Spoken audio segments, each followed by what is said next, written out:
Hello, friends. This is Dave Hurwitz, executive editor at ClassicsToday.com, here with another utterly pointless release that never needed to exist. It's Mahler 7 with Gianandrea Noseda with the National Symphony Orchestra of Washington, D.C. They sound really good here. I have to tell you, they do. It's just not a performance that matters to any degree. You know, Noseda has been getting a lot of play lately around here. I mean, he did that very good Shostakovich cycle with the LSO. Then he followed it up, or in the middle of it, or at some point, I'm not sure of the chronology, did these really pretty bad Tchaikovsky symphonies, at least so far. 4 and 5 suck.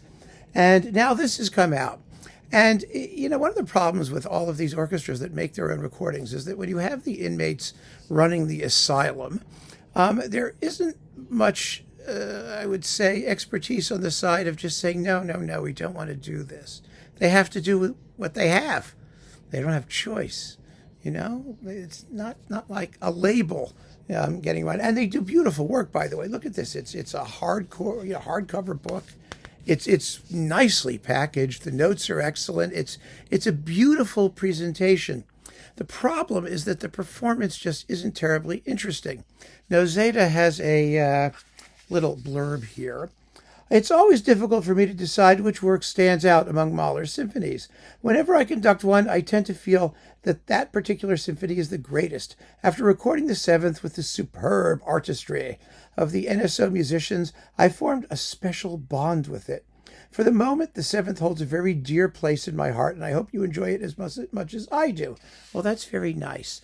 And there's a little clue here. He said after recording the seventh, he formed a special bond with it.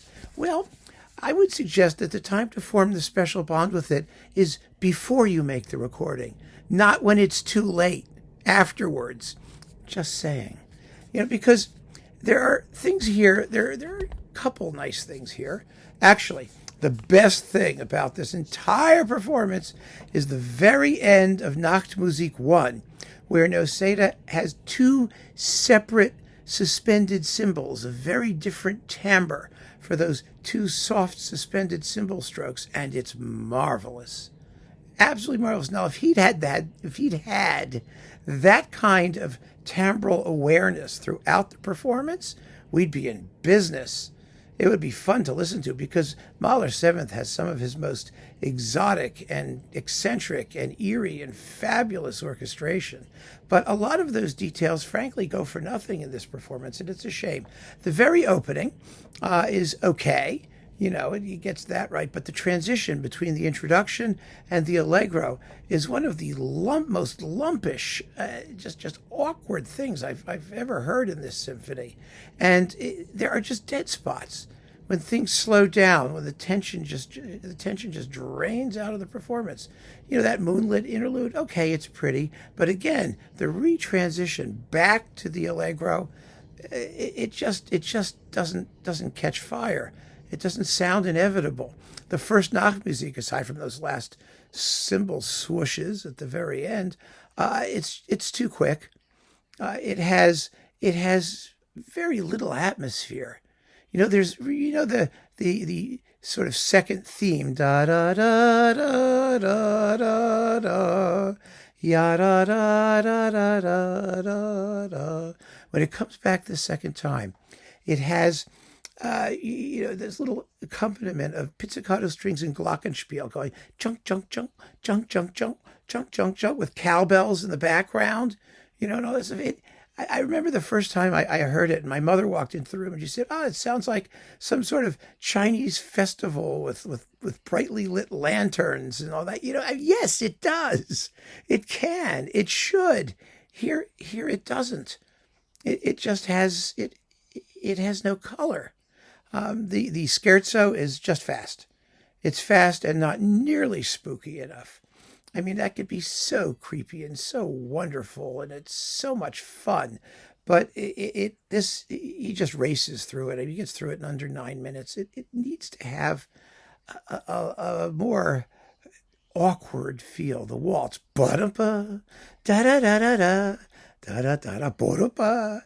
And then with all the glissandos, wa-da-da, wa-da-da, wa-da-da, yeah.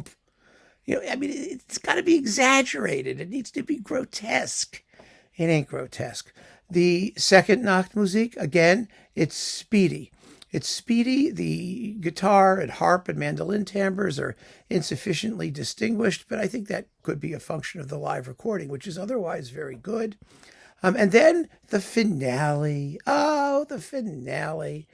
Again, it has some fabulous brass playing. It really does. I mean, he's right. The National Symphony sounds terrific, but it's another hodgepodge of disconnected episodes. It's not an easy movement to hold together. Granted, it's a little bizarre, but it's the Rondo from Hell. It has so many different sections, and they're all getting shuffled like a pack of cards. But here, it's the dead spots again. Just dead spots and the lack of color. I mean, when the chorale comes in halfway through, bum bum bum, crash. You've got chimes going, and you've got tam-tams smashing, and you just don't hear any of that.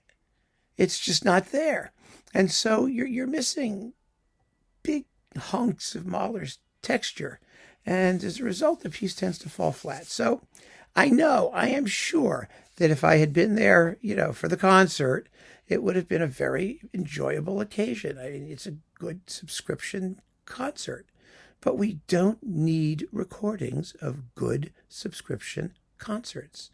We need great recordings that are exceptional, not ordinary. And this is just terribly, terribly ordinary, with a few, misshapen blobs attached.